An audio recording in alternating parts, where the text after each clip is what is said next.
السلام علیکم ورحمۃ اللہ وبرکاتہ۔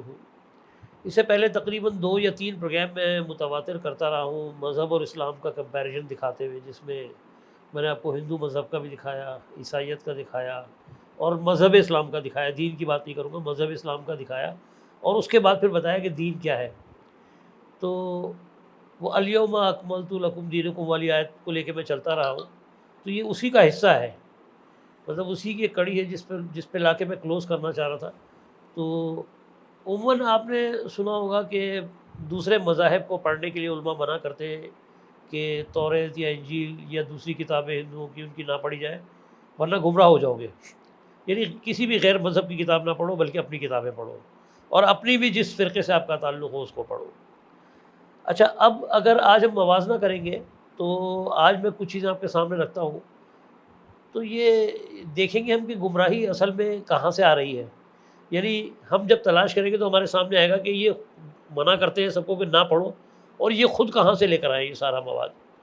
تو اس سلسلے میں سب سے پہلے تو میں آپ کو کہوں گا کہ یہ ایک شیعہ عقائد کا ایک کلپ ہے، میں آپ کے سامنے وہ چلا رہا ہوں، پھر اس کے بعد جو ہے سنی عقائد کا کلپ۔ تو یہ دونوں کلپ آپ دیکھ لیں پہلے، 1 منٹ کے ہیں، تو اس کے بعد پھر میں موضوع کو شروع کرتا ہوں، کیونکہ یہ اسی کلپ سے ریلیٹڈ بات ہے۔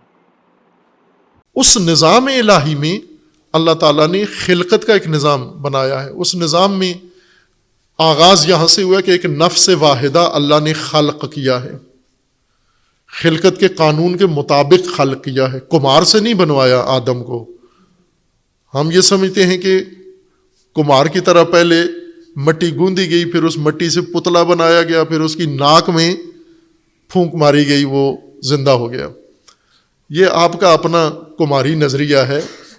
خلقت کا وہی نظام جو آج ہمارے لیے ہے، آدم علیہ السلام کے لیے بھی ایسا ہی تھا۔ کس سے؟ یعنی مٹی کا سلالہ سے پھر آگے نطفہ قرار مکین میں پھر علقہ مضغہ، اور وہ پورا جسم بن گیا۔ فقط فرق یہ تھا کہ وہ رحم جس میں آدم بنے وہ کسی عورت کی نہیں تھی، کسی انسان کی رحم نہیں تھی، وہ نظام خلقت کی رحم میں آدم نے یہ مراحل طے کیے سارے۔ قانون خلقت یہی تھا۔ اسی طرح سے ایجاد ہوئے، اسی طرح سے وجود میں آئی، اسی طرح سے خلقت ہوئی، لیکن وہ عورت اور مرد کے ذریعے نہیں ہوا۔ عورت اور مرد بعد میں، قانون خلقت یہ تھا کہ پہلا مرد اور پہلی عورت، وہ اللہ ان کے لیے ایک الگ رحم بنا کر اس میں ان کو خلق کرے، اور پھر اس کے بعد ان کے صلب و رحم سے باقی نظام سارا چلے گا۔ اس طرح سے اللہ نے تمہیں پیدا کیا۔ سوال ہمارا آپ سے یہ ہے، حضرت آدم علیہ السلام کا پتلا اللہ تعالیٰ نے اپنے ہاتھوں سے بنایا یا فرشتوں کے ذریعے بنوایا؟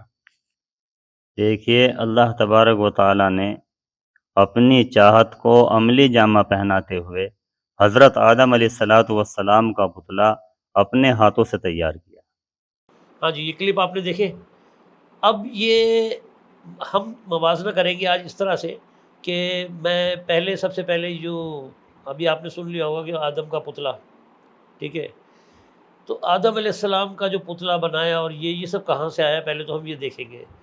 تو اس کو پہلے میں مذاہب کے اندر تلاش کریں گے، ہم آپ کے سامنے رکھیں گے کہ دیگر مذاہب کے اندر یہ بات کہاں سے آئی ہے اور کیا ہے، کس صورت میں آئی ہے۔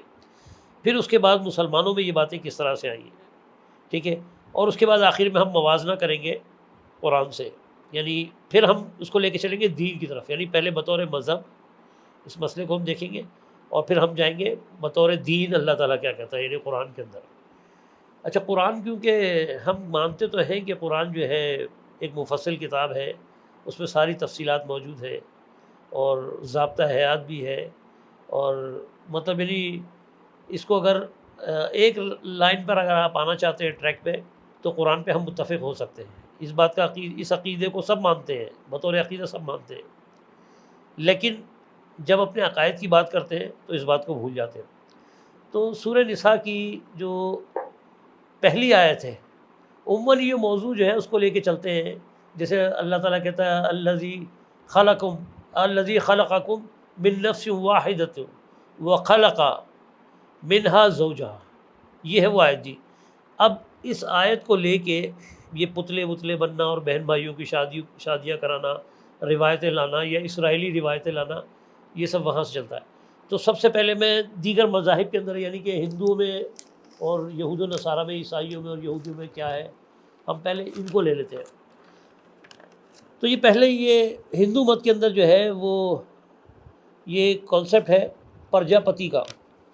اب یہ پرجاپتی کیا ہے کہ یعنی وہ دیوتا تھا پرجا، جس نے انسانوں کی تخلیق کی۔ جس طرح وہاں تو الگ الگ ہے نا، ہر کام کے لیے الگ مخصوص ہے، یعنی اللہ کے علاوہ تو ظاہر ہے وہ ایک خدا کو نہیں مانتے۔ تو ان کا کہنا یہ تھا کہ پرجاپتی نے تخلیق کی، ایک مرد کو اور ایک عورت کو پیدا کیا، اور ان دونوں سے انسانیت کا آغاز ہوا۔ یہ کانسیپٹ ہندو مت کے اندر ہے۔ اسی طرح اگر میں زرتشی مذہب کی بات کروں، جن کو مجوسی کہہ لیں، تو زرتشی مذہب کے اندر ان کی کتاب ہے اوستا، مقدس کتاب ہے ان کی۔ اس کے اندر کہا جا رہا ہے کہ مشی اور مشیانی جن سے انسانیت چلی، ان کے بچوں کی آپس میں شادیاں ہوئیں جس سے نسل بڑھی۔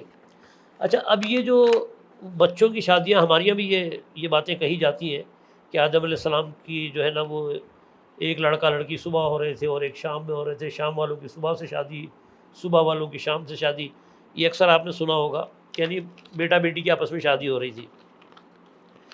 تو اس کا اگر میں تاریخ کا مطالعہ، آج بھی آپ سرچ کریں نیٹ کے اوپر تو آپ کو مل جائے گا کہ بہن بھائی کی شادی جو ہے وہ صرف زرتشیوں میں، یعنی مجوسیوں میں، جن کو آتش پرست کہہ لیں یا زرتش کے ماننے والے، تو اگر ان کے اندر آپ ڈھونڈیں گے تو آپ کو مل جائے گا، بلکہ مقدس سمجھتے ہیں وہ بہن بھائیوں کی شادی کو۔ اچھا، یہ جب ایران کے اندر اسلام پھیلا تھا، جو مجوسی بڑی کثرت سے یہاں پر تھے، اور جب ایران میں اسلام پھیلا تو پھر اس کو معیوب سمجھا گیا اور یہ روایتیں جو ہے وہ اپنا زور توڑتی گئی۔ اچھا، اب اگر میں بات کروں کہ امام بخاری کی، کیونکہ روایتیں وہاں سے زیادہ آئی ہیں، تو یہ پتلا بنانے کی اور بہن بھائی کی شادی کی سب باتیں جو ہے نا روایتوں سے آئی ہیں، جس میں سب سے مستند امام بخاری مانے جاتے ہیں۔ تو امام بخاری کے جو دادا تھے، جو میں نے پڑھا ہے ان کا نام دادا کا بروز بتا نام تھا ان کا، اچھا وہ ایک مجوسی تھے، اور امام بخاری کے والد اسلام لائے تھے۔ یہ تذکرہ میں ایک پروگرام میں، شروع کے پروگرامز کے اندر کر بھی چکا ہوں۔ تو وہ اسلام لائے تھے، یعنی وہ مجوسی گھرانے سے ان کا تعلق تھا، لیکن ان کے والد اسلام لے آئے تھے اور یہ خود بھی مسلمان ہو گئے تھے۔ تو بہرحال ان کی تعلیمات کے اندر، جس طرح ابھی پچھلے پروگرام میں نے آپ کو بتایا کہ رومن کیتھولک کا بتایا تھا کہ رومن کیتھولک نے جب مذہب کو کریٹ کیا تو انہوں نے کیا کیا، یعنی کچھ عقائد اپنے لیے، کچھ یہودیوں کے لیے، کچھ عیسائیوں کے لیے، اور لینے کے بعد رومن کیتھولک ایک اسٹرکچر بنایا مذہب کا، وہ سامنے رکھ دیا اور اس کو رائج کر دیا۔ ٹھیک ہے، بالکل اسی طرح سے۔ اچھا، ہمارے یہاں کانسیپٹ کچھ الٹ ہے۔ وہاں اولڈ ٹیسٹمنٹ اور نیو ٹیسٹمنٹ کی بات ہے، یعنی جو شریعت ان کی نیو ٹیسٹمنٹ ہے، لیکن وہ اولڈ ٹیسٹمنٹ سے لے کے چلتے ہیں۔ اب وہ پچھلی باتوں کو لے کے چل رہے تھے۔ ہمارے یہاں کیا سلسلہ ہے کہ ہمارے یہاں کچھ اس کا الٹ ہے۔ ہمارے یہاں ہمارا نیو ٹیسٹمنٹ پہلے ہے اور اس کے ساتھ اولڈ ٹیسٹمنٹ ہمارا یہ روایتوں کا، یعنی دیگر کتابوں کو، دیگر کتابیں بعد میں آئی۔ ان کے پاس کیا تھا کہ انجیل کے سے پہلے جو کتابیں تھیں انہوں نے اس کو جوڑا، اور ہم نے کیا کیا کہ قرآن کے بعد کتابیں لکھی گئی اور اس کو بطور تفسیر کر کے اس کے اندر شامل کیا گیا اور ان کو کمبائنڈ کر کے پھر ایک مذہبی شکل دی گئی۔ تو تھوڑا سا فرق ہے، لیکن گھوم پھر کے کہانی وہی آ جاتی ہے۔ تو میرا اپنا ایک کانسیپٹ ہے کہ ہو سکتا ہے کہ انہوں نے اپنے باپ دادوں سے جو سنا کچھ چیزیں وہ بھی ایڈ کر دی اس کے اندر، کیونکہ قرآن میں تو آپ کو ایسا نہیں ملے گا، نہ کہیں پتلا ملے گا۔ ٹھیک ہے، جس طرح ابھی آپ نے کلپ سنا ہوگا، تو اس میں جو اہل تشیع کا کانسیپٹ ہے وہ پھر بھی کافی حد تک بہتر ہے، کہ جس طرح انہوں نے کہا کہ وہ اللہ کوئی کمہار ہے کہ جو بیٹھ کے پتلا بنا رہا تھا مٹی کا، اور دوسرے کلپ میں آپ نے سن لیا ہوگا جو سنی عقائد والے ہیں وہ کہتے ہیں نہیں جی اللہ نے اپنے ہاتھ سے بنایا وہ پتلا۔ خیر چلیں، یہ باتیں تو ہوتی رہیں گی۔ میں چل رہا ہوں اس وقت، اب میں چل رہا ہوں بائبل کی طرف۔ اب بائبل کیا ہے؟ توریت اور انجیل کا مرکب ہے۔ تو اس میں کیونکہ انجیل کے اندر اس کی وضاحت زیادہ نہیں ملتی عہد نامہ جدید میں، بہرحال انہوں نے بھی عہد نامہ قدیم کو زیادہ، پرانے عہد نامے کو زیادہ اہمیت دی ہے، تو وہی میں آپ کے سامنے رکھتا ہوں۔ تو میرے سامنے یہ ہے بائبل کا، اگر آپ پیدائش کے چیپٹر کھول لیں تو اس کے پہلے باب میں، اب میں یہ ذکر کر رہا ہوں آدم کی پیدائش کا۔ پھر خدا نے کہا ہم انسان کو اپنی صورت، اپنی شبیہ کی مانند بنائیں گے، تاکہ وہ سمندر کی مچھلیوں، ہواؤں کے پرندوں، مویشیوں اور ساری زمین پر اور ہر جاندار پر جو زمین پر رینگتا ہے اختیار رکھیں۔ یہ پیدائش کا پہلا چیپٹر ہے۔ اور خدا نے زمین کی مٹی سے بنایا، اور اس کے نتنوں میں زندگی کا دم پھونکا تو آدم جیتی جان ہوا۔ یہ جی وہ زمین کی مٹی سے بنایا، اور وہ اب یہ بنایا سے مراد مجھے نہیں پتا کہ یہ پتلا ہے یا ویسی بنا دیا، لیکن بہرحال یہی کانسیپٹ جو ہے ابھی میں آگے آپ کو سمجھ میں آ جائے گا جب آگے چلوں گا تو میں۔ پھر ہوا کی پیدائش کی بات ہو رہی ہے، اور خدا نے آدم کو نیند لانے پر گرا دیا اور وہ سو گیا۔ اس نے اس کی پسلیوں میں سے ایک کو نکالا اور اس کی جگہ گوشت بھر دیا۔ پھر خدا نے نکالی ہوئی پسلی سے ایک عورت کو بنایا اور اسے آدم کے پاس لایا، اور آدم نے اپنی بیوی کے ساتھ جمع کیا اور وہ حاملہ ہوئی اور قابیل کو جنم دیا۔ محل ہو سکتا ہے قابیل کو جنم دیا پہلا بیٹا یہی ہو۔ اینی پھر ہوا نے کیسے آدم کو بہکایا، یہ تیسرا عنوان میں نے یہ نکالا ہے بائبل سے۔ اور عورت نے سانپ کی بات سنی، پھل کھا لیا اور اپنے شوہر کو بھی دیا اور اس نے بھی اسے کھا لیا۔ تو یہ جو چیز تھی یہ وہاں سانپ سے مراد شیطان ہے، ٹھیک ہے۔ انجیل میں قرآن کے اندر آپ کو اس طرح ملے گا فَأَزَلَّهُمَا الشَّيْطَانُ، ٹھیک ہے، یعنی شیطان نے ان دونوں کو ڈگمگا دیا، یعنی اس میں نہ بیوی کا قصور ہے نہ انبیاء کا، بلکہ فَأَزَلَّهُمَا کا لفظ ہے وہاں پر، یعنی ان دونوں کو شیطان نے ورغلایا۔ اب واللہ عالم وہ نفس کا شیطان تھا جو بھی تھا، بہر شیطان نے دونوں کو ورغلایا۔ ہمارے یہاں ہم زیادہ تر عورت کے اوپر ڈال دیتے ہیں، وہ عورت پہ ہم کیوں ڈالتے ہیں کہ یہاں پر لکھا ہوا ہے کہ پہلے اس نے کھایا اور پھر شوہر کو بھی کھلایا، یعنی شیطان کی بات جو سنی تھی وہ بیوی نے سنی تھی اور بیوی نے بہکایا اپنے میاں کو، وہ پھل کھلایا۔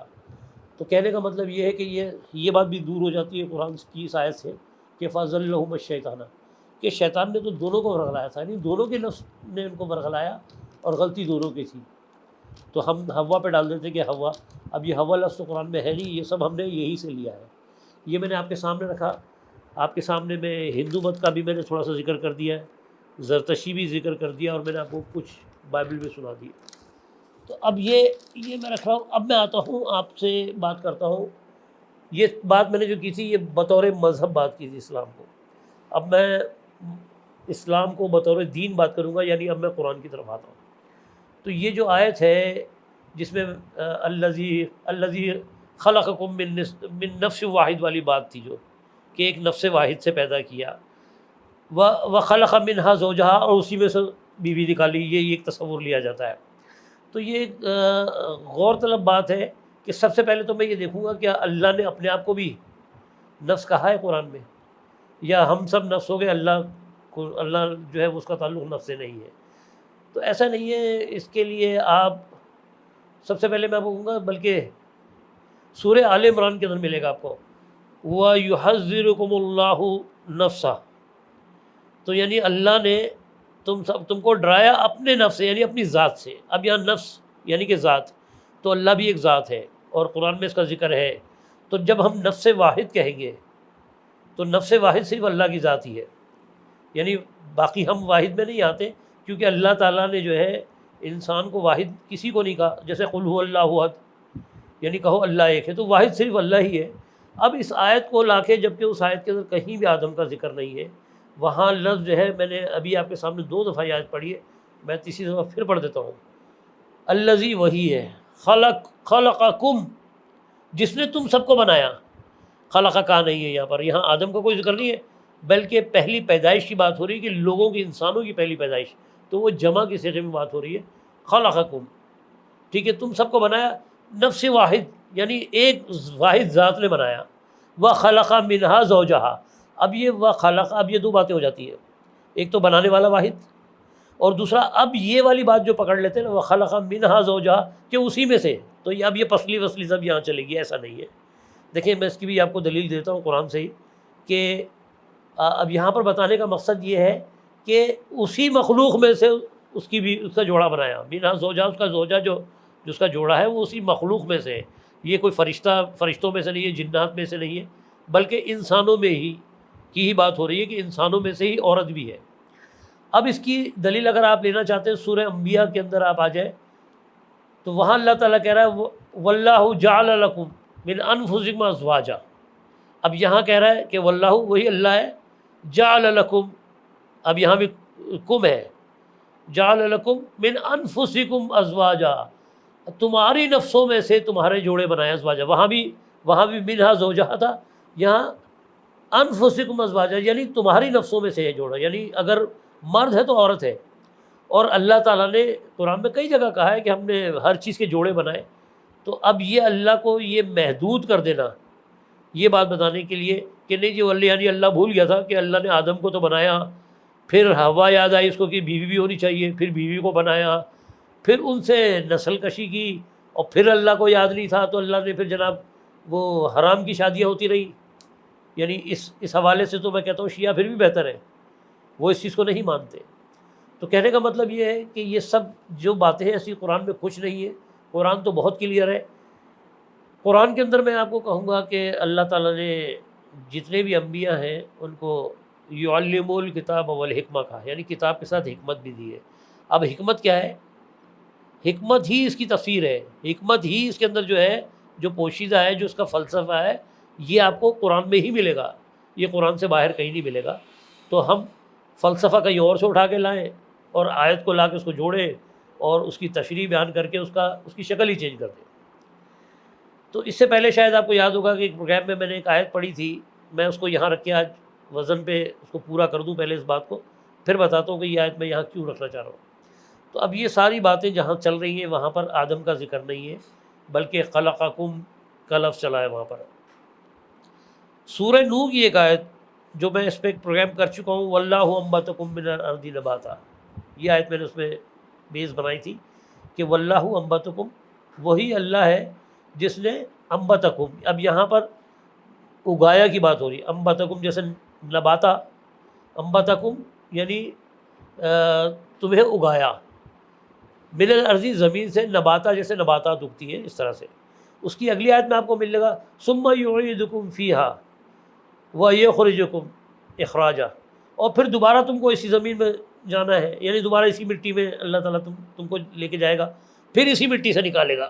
تو جب اسی مٹی سے اللہ تعالیٰ نکال سکتا ہے تو اللہ پہلی دفعہ نہیں نکال سکتا کیا؟ اچھا وہاں کو ایک نکلے گا کیا؟ سارا ہی نکلیں گے نا. تو یہ ایک پورا گروپ تھا. اس کی وضاحت اور میں آپ کو بتا دوں کہ اگر میں اس ٹاپک کو 2 حصوں میں کر لیتا ہوں. اب ان آیتوں کو میں کہہ دیتا ہوں یہ عظیم الارض کی بات ہو رہی ہے، یعنی زمین کی جس طرح دابت الارض آپ نے دیکھا نا، زمین پہ رینگنے والے چاہے وہ انسان ہو یا جانور ہو، دابت الارض. یہاں لفظ عظیم الارض استعمال کر رہا ہوں میں. عظیم الارض سے مراد یہ ہے کہ یعنی زمین کی سطح کو کہتے ہیں عظیم الارض. تو زمین کی سطح پہ جو انسان کی تخلیق ہوئی، یہ وہ باتیں تھیں، جتنی بھی آیتیں ہیں وہ باتیں. اور اگر میں اب خاص طور پہ بات کروں آدم علیہ السلام کی، ٹھیک ہے. اچھا اب قرآن کے اندر سورہ زاریات کھول لیجیے گا، وہاں دیکھیے گا وَمِن كُلِّ شَيْءٍ خَلَقْنَا زَوْجَيْنَ لَعَلَّكُمْ تَذَكَّرُونَ. یہ مل رہی ہے ایک بات کہ ہم نے ہر چیز کے ہم نے جوڑے بنائے، ٹھیک ہے. لعلکم تذکرون کہ شاید تم نصیحت پکڑو. تو ابھی یہ بات اور آپ کی کلیئر ہو جانی چاہیے کہ اگر آدم کو اللہ تعالیٰ نے بنایا تو اس کا بھی جوڑا بنایا اللہ تعالیٰ نے، کوئی پسلی وسلی سے نکالنے کی ضرورت نہیں. اچھا یہ وجہ کیوں ہے؟ اس کے لیے میں کہتا ہوں کہ سورہ احزاب کی ایک بڑی پیاری آیت ہے کہ ولن تجد لسنت اللہ تبدیلا. ولن اور ہرگز نہیں، تجدہ تم پاؤ گے، لسنتی لازمی لام تاکید کے ساتھ ہے، لسنتی کہ جو اللہ کی سنت ہے، اللہ کا قانون ہے یا اللہ کا طریق ہے، تبدیلا کہ وہ بدل جائے، تم ہرگز نہ پاؤ گے. تو یعنی اللہ کی سنت اگر اللہ تعالیٰ نے کن فیکون سے بنانا ہی ہے تو وہ ایک کو بھی بنا سکتا ہے، 1000 کو بھی بنا سکتا ہے. اس کے لیے کیا مشکل ہے؟ اب آ جاتے ہیں ہم دوسری طرف. اب یہ آیت میں نے اس ٹاپک کو میں نے نام دے دیا عظیم الارض کا، کیونکہ یہاں آدم کا ذکر نہیں ہے، لیکن جتنے بھی یہاں پر تذکرے آئے ہیں وہ جعل لکم کی صورت میں آئے یا انبتکم کی صورت میں آئے یا خلقکم کی صورت میں آئے، تو یہاں پر کم چل رہا ہے، ٹھیک ہے. انبتکم میں بھی کم ہے، یعنی اگایا تم سب کو، اور وہاں خلقکم بھی تھا، جعل لکم بھی تھا. ان آیتوں کے اندر جو آپ نے دیکھا یہ ایک چیز مخصوص ہے. تو میں اس وقت یہ آیتیں میں نے آپ کے سامنے رکھی. پھر میں نے آپ کو کہا کہ اللہ نے ہر چیز کا جوڑا بنایا. پھر میں نے آپ کو بتایا کہ اللہ کی سنت نہیں بدلتی، یعنی اللہ کی سنت آدم علیہ السلام کے دور میں بھی وہی تھی، یعنی اللہ کے احکامات وہی تھے، اللہ کی سنت وہی تھی، اور آخری پیغمبر اللہ کے نبی صلی اللہ علیہ وسلم محمد صلی اللہ علیہ وسلم کے دور میں بھی شریعت اللہ کی ایک ہی، اللہ کی شریعت نہیں بدلتی، اللہ کی سنت جو ہے وہ تبدیل نہیں ہو سکتی۔ اب یہ تبدیل ہم کرتے ہیں مذہب بنا کر۔ اچھا، مذہب جب بھی بنتا ہے آپ دیکھیے گا کہ اس کا تعلق کسی نہ کسی مذہب سے ضرور ہوتا ہے۔ مثال کے طور پہ اگر مسلمانوں میں جتنی روایتیں آپ اٹھا کے دیکھیں، آپ دوسرے مذاہب میں تلاش کریں، بڑے آرام سے مل جائیں گی آپ کو، ٹھیک ہے، لیکن قرآن کی پیور بات جو ہے نا وہ آپ کو بہت کم ہی ملے گی کہیں۔ اب آ جاتے ہیں ہم اپنے اس ٹاپک میں دوسرے حصے پہ، دوسرے سیگمنٹ پہ آ جاتا ہوں، جس میں نے آپ سے کہا تھا کہ آدم کی تخلیق کی بات کریں گے ہم، کہ وہ خلیفہ، ہاں یعنی یہاں تھا عدیم الارض، اب میں بات کر رہا ہوں خلیفۃ الارض کی۔ تو اللہ تعالیٰ نے جعل لکم الارض خلیفہ، یہ آدم کے لیے کہا تھا، حضرت آدم علیہ السلام کے لیے اللہ تعالیٰ نے کہا جعل لکم الارض خلیفہ، کہ میں زمین پر اپنا ایک نائب بنانے والا ہوں، ٹھیک ہے۔ اب ایسا نہیں ہے کہ یہ زمین پہ نائب جو ہے صرف آدم علیہ السلام ہی ہے۔ اچھا، آدم علیہ السلام کے بارے میں کچھ علماؤں کی رائے یہ ہے کہ وہ پہلے آدمی تھے، اور کچھ کی رائے یہ تھے کہ وہ اللہ کے چنے ہوئے نبی بھی تھے، ٹھیک ہے۔ تو قرآن کے حساب سے وہ اللہ کے چنے ہوئے نبی ہے، اس کی آیت ابھی ہم آپ کے سامنے رکھتے ہیں۔ تو سب سے پہلے تو میں آپ کو سورہ آل عمران کی ایک آیت ہے ان مثل عیسیٰ کمثل آدم، تو اب یہاں اللہ تعالیٰ کہہ رہا ہے کہ جب عیسیٰ علیہ السلام کے معاملے میں بڑا پھڈا ہوا تھا، تضاد ہوا تھا کہ بغیر باپ کے کیسے پیدا ہو گئے، تو وہاں اللہ تعالیٰ نے کہا تھا ان مثل عیسیٰ، یعنی بے شک عیسیٰ کی جو مثال ہے کمثل آدم کے جیسے مثال ہو آدم کی۔ اب آدم کو سب مانتے تھے، میں نے بھی آپ کے سامنے آدم کا رکھا نا، تو سب کا کہنا یہی کہ بغیر ماں باپ کے، ٹھیک ہے۔ یا یہ سمجھیں کہ اس ٹائم پہ جو آدم علیہ السلام جس دور میں نکلے وہ ایک گروپ کے ساتھ نکلے تھے، تو یہ سمجھیں کہ وہ جو عمل تھا مادر رحم جو ہے سمجھے زمین تھی ان کی، وہاں سے لوگ نکلے تھے۔ اب یہ بات کہ وہ اکیلے تھے یا نہیں تھے مزید ہم بات کریں گے جب قرآن کو کھولیں گے، تو اس بات کی تصدیق ہمارے سامنے آ جائے گی۔ تو اللہ تعالیٰ نے جب یہ کہا تو وہاں آگے خلقہ من تراب، کہ اللہ کہہ رہا ہے کہ ہم نے ان کی تخلیق کی تھی مٹی سے، لہو کن فیکون، اور ان کو کہا ہو جا تو وہ ہو گئے۔ ابھی آپ نے جو کلپ سنا تھا اس میں انہوں نے کہا کہ جی اللہ نے اپنے ہاتھ سے مٹی سے ان کا پتلا بنایا۔ یہاں کیا کہا جا رہا ہے قرآن کے اندر کہ حکم دیا ہو جا اور وہ ہو گئے۔ تو کتنا بڑا تضاد ہے کہ قرآن کہہ رہا ہے کہ وہ ہم نے ان کو حکم دیا کہ ہو جا اور وہ ہو گئے، اور یہاں کہا جا رہا ہے کہ جی وہ اللہ نے اپنے ہاتھ سے بنایا۔ اسی طرح اگر میں بات کرتا ہوں کہ سورہ صاد میں آ جائیے، وہاں پر اللہ تعالیٰ کہتا ہے یا داؤد انا جعلنا کا خلیفۃ الارض۔ اب یہاں پر پہلے آدم کو ہم نے دیکھا کہ آدم علیہ السلام کو خلیفۃ الارض کہا اللہ تعالیٰ نے، اب جعل لکم الارض خلیفہ ان کے لیے کہا تھا کہ بنانے والا ہوں۔ یہاں کیا کہہ رہا ہے انا جعلنا کا، اب یہ واحد کا صیغہ ہے کہ ہم آپ کو بنا رہے خلیفۃ الارض، زمین پہ خلیفہ، ٹھیک ہے۔ اب یہ دو چیزیں مل رہی ہیں کہ آدم علیہ السلام کو بھی اللہ نے خلیفہ کہا ہے اور داؤد علیہ السلام کو، اور داؤد علیہ السلام جو ہے وہ اللہ کی نبیوں میں سے تھے اور اللہ کے رسولوں میں سے بھی تھے، ٹھیک ہے، یعنی کہ اللہ کا پیغام پہنچانے کے لیے اللہ تعالیٰ نے ان کو چنا تھا، ٹھیک ہے، داؤد علیہ السلام۔ تو اسی طرح یہی لفظ وہاں بھی آ رہا ہے آدم علیہ السلام کے لیے کہ خلیفۃ الارض، تو یہ بھی چنے ہوئے ہو گئے۔ اور مزید وضاحت کے لیے آپ دیکھنا چاہتے ہیں تو میں کہوں گا کہ سورہ آل عمران ہی کے اندر آپ کو مل جائے گا ان اللہ اصطفیٰ آدم و نوحا و آل ابراہیم و آل عمران علی العالمین۔ اب یہ سورہ آل عمران میں اور مزید وضاحت ہے، ان اللہ اصطفیٰ، بے شک اللہ نے چن لیا آدم کو، نوح کو، آل ابراہیم کو، آل عمران کو، علی العالمین، پورے جہاں پہ۔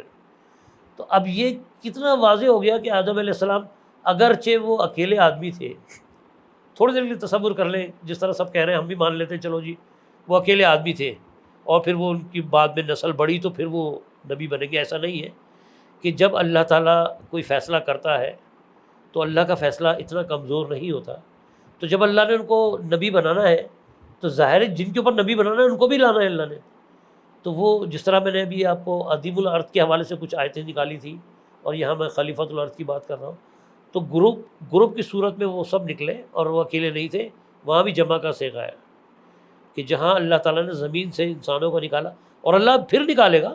اب جو ہماری تدفین ہوتی ہے، ہم جو زمین میں چلے جاتے ہیں، ایک دفعہ پھر نکلنا ہے سب نے ایسے ہی گروپ کی صورت میں، تو ایسا کیا مشکل ہے کہ وہ بات سمجھ میں نہیں آ رہی، وہاں اپنی منطق لڑا رہے ہیں، یہاں منطق نہیں چل رہی، یہاں پر مان رہے ہیں کہ ہاں جی اللہ تعالیٰ سب کو نکالے گا، بلکہ روایتوں میں تو یہاں تک ہے کہ ایک ایک قبر سے 70 مردے نکلیں گے، ٹھیک ہے، یہاں بڑا آسان لگ رہا ہے، لیکن وہاں اللہ کو مجبور کر رہے ہیں کہ جی اللہ کو نہیں پتہ تھا، بعد میں پھر وہ سلسلہ چلا، بہن بھائیوں کی شادی ہوئی، ٹھیک ہے۔ تو ایسا نہیں ہے، جب اللہ نے قرآن میں کہہ دیا کہ ہم نے جوڑے بنائے تو جوڑے بنائے، ہمیں ماننا ہے، یعنی بطور دین جو ہے، یعنی قرآن کے حساب سے میں کہہ رہا ہوں بطور دین جو ہے وہ اللہ تعالیٰ نے پورا انسانوں کا ایک بیچ نکالا اور آدم علیہ السلام کو ان کے اوپر نبوت دی اور اللہ نے ان کے اوپر چنا۔ یہ قرآن میں ہے، سورہ آل عمران میں ابھی میں نے آپ کو کہا ان اللہ اصطفیٰ، ٹھیک ہے، وہاں بھی اللہ تعالیٰ کا ان اللہ اصطفیٰ آدم و نوح، جس طرح نوح کو چنا تھا آدم کو بھی چنا اللہ تعالیٰ نے، اسی طرح جس طرح خلیفہ آدم کو بنایا تو وہاں داؤد کو بھی خلیفہ بنایا۔ تو یہ ساری باتیں ٹیلی ہو رہی ہیں قرآن سے۔ اللہ اتنا مجبور نہیں ہے کہ کسی کو جو ہے نا وہ اتنا کمزور کر دے کہ وہ حرام کی طرف چلے جائے، یعنی بہن بھائیوں کی شادی ہونے لگ جائے، یعنی وہ یہ کہتے ہیں کہ پہلے شریعت میں تھا اور بعد میں شریعت چینج ہو گئی۔ ابھی قرآن میں ہم نے پڑھا وَلَن تَجِدَ لِسُنَّتِ اللَّهِ تَبْدِيلًا کہ اللہ کی سنت نہیں بدلتی، لیکن کیونکہ انہوں نے قرآن کی نہیں ماننی ہے، کہانیوں کی زیادہ ماننی ہے۔ اب آ جائے جی وہ مٹی جس کی ہم بات کرتے ہیں کہ مٹی سے پیدا کیا، ٹھیک ہے، تو حقیقت میں مٹی سے پیدا کیا، تو وہاں بھی میں نے آیت پڑھی تھی خلقہ من تراب۔ اب تراب تو کہتے ہیں مٹی کو۔ اب مٹی کی جو آپ نے کبھی دیکھا ہے جب کسان جب زمینداری کر رہا ہوتا ہے تو جب وہ کھیتوں میں جا کے ہل چلاتا ہے پہلے تو وہ مٹی کی گڈائی کرتا ہے اور وہ پہلے کھینچتے ہیں اس طرح کر کے، اور اس کے بعد پھر اس کے بعد پانی کا چھڑکاؤ بھی ہوتا ہے، بیج ڈالتے ہیں اور پھر پانی ڈالتے ہیں وہ لوگ، پھر وہ جب پانی اور وہ مٹی مل جاتی ہے، ٹھیک ہے، اس میں سے پودا نکلتا ہے۔ بالکل اسی طرح سے اگر تراب کی بات کریں تو اس کی دو قسمیں قرآن نے دکھائی ہے، ایک سلسال اور تین لازم۔ تو اللہ تعالیٰ نے یہ، اگر آپ سلسال کو دیکھنا چاہتے ہیں تو آپ کو سورہ رحمان اور سورہ حجر میں اس کا ذکر مل جائے گا کہ وہاں کھنکھناتی ہوئی مٹی سے، تو وہاں بھی پہلے وہ مٹی کو رگڑ کے کھینچ رہے ہوتے ہیں، کھنکھناہٹ اس کے اندر لاتے ہیں، وہ لوہے کا وہ چلاتے ہیں اس کے اوپر حل، ٹھیک ہے، تو یہاں بھی کھنکھناتی ہوئی مٹی کا ذکر ہو رہا ہے سورہ حجر میں اور سورہ رحمان میں۔ اسی طرح سے سورہ صافات کے اندر آپ کو مل جائے گا تین لازم۔ اب یہ تین لازم کون سی مٹی ہوتی ہے؟ یعنی جسے پانی مل جائے، جب وہ لیسدار مٹی ہوتی ہے، چپچپاہٹ والی، تو یعنی جو مٹی تھی وہ کھنکتی بھی تھی اور وہ لیسدار تھی۔ جس طرح آج بھی اگر ہم مشاہدہ کرنا چاہیں تو جنگلات سوکھے پڑے ہوں اور بارش ہو، یہی مٹی جو ہے بعد میں جب اس کے اوپر بارش برستی ہے تو بہت سارے خودرو پودے نکل آتے ہیں، وہاں ایک پودا نہیں نکلتا، بہت سارے نکلتے ہیں۔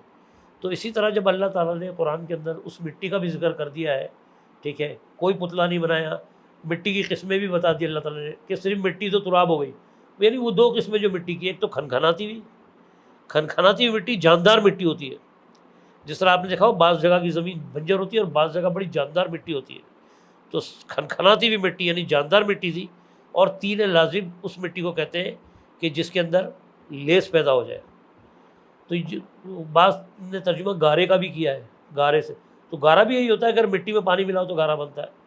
تو بہرحال یہ ساری باتیں ایک جگہ ہیں، قصے کہانیاں، لیکن قرآن نے جو چیزیں ہمارے سامنے قرآن نے کھول کے رکھی ہے، اگر ہم ان کو مان لیں تو یہ بہت آرام سے کلیئر ہو جاتا ہے۔ ایسا کچھ نہیں ہے ہم نے کیونکہ دوسرے مذہبوں کی آمیزش کر کے اور قصے کہانیاں زیادہ سن کے اور اس کو ہم نے آگے بڑھا دیا، اور پھر ہم تلاش کر رہے ہوتے ہیں تفاسیر کے اندر اس کو۔ تو بہرحال اس کی تفسیر کے اوپر تو بہت سارے علماء خاموش بھی ہیں، بعض نے اگر لیا ہے تو انہوں نے ذکر کیا، باقاعدہ انجیل کا بائبل کا ذکر ہے اس کے اندر، تفاسیر میں اگر آپ نکالیں تفاسیر پڑھیں، خاص طور پہ آپ ایک کام کریں، سورہ نساء کی جو پہلی آیت ہے نا، اس کی ذرا تفسیر میں آپ کھنگالیں، وہاں آپ کو خود پتہ چل جائے گا کہ میں غلط کہہ رہا ہوں یا صحیح کہہ رہا ہوں۔ میں نے بھی تفسیر بھی پڑھی ہے اور میں نے باقاعدہ بائبل سے ہی نکال کے آپ کے سامنے رکھا ہے، ٹیلی بھی کر کے دکھایا، اور یہی باتیں ملیں گی آپ کو تفاسیر کے اندر۔ بہرحال جو آپ کے سامنے میں نے دونوں نظریے رکھ دیے ہیں، اب فیصلہ آپ نے کرنا ہے کہ کیا قرآن والا معاملہ صحیح ہے یا وہ روایتوں والا معاملہ صحیح ہے، جو ہمارے پاس مختلف روایتوں سے آیا، بلکہ روایتوں میں تو اتنا تضاد بھی ہے کہ وہ پتلے کے اوپر دو روایتیں اگر میں آپ کے سامنے کا نکال کے رکھ دوں حوالے کے طور پہ بھی تو مجھے دیکھنی پڑے گی کہ حوالہ، لیکن میں آپ کو زبان ہی بتا دیتا ہوں. وہ جو مٹی کی بات ہوئی تھی تو ایک جگہ ایک روایت میں کہ وہ جو پتلا بنایا تھا نا مٹی کا اللہ تعالیٰ نے، تو وہ زمین کی مٹی تھی، ٹھیک ہے، اور وہ پتلا جو بنایا تھا وہ یہاں بنایا تھا زمین پہ. تو وہ مٹی لی تھی اپنا مکہ اور مدینے کے درمیان کا، ایک روایت میں یہ، اور دوسری روایت میں یہ کہ وہ جنت کی مٹی تھی. تو اب آپ اندازہ لگائیں کہ جب ہم کوئی کہانی سنا رہے ہوتے ہیں تو اس میں تضاد بہت زیادہ ملتا ہے. بہرحال قرآن میں ایسا کچھ نہیں ہے، بہت آسان الفاظ میں سمجھنے کا طریقہ یہی ہے کہ آپ وہ مٹی کا والا چیپٹر نکال لیں جو میں نے ابھی آپ کو حوالہ دیا، اس کو لے آ کے کھولیں، خود پڑھیں، اور جو آیتیں میں نے آپ کے سامنے رکھی ہیں ان کو آگے ہی پیچھے سے بھی پڑھ لیں، اپنی تسلی کر لیں. جو آیتیں میں نے آپ کو بتائی وہاں آدم کا ذکر ہی نہیں ہے بلکہ جمع کا صیغہ ہے، انسان کی پہلی پیدائش بتائی گئی ہے. بہرحال اپنا خیال رکھیں. السلام علیکم ورحمۃ اللہ وبرکاتہ.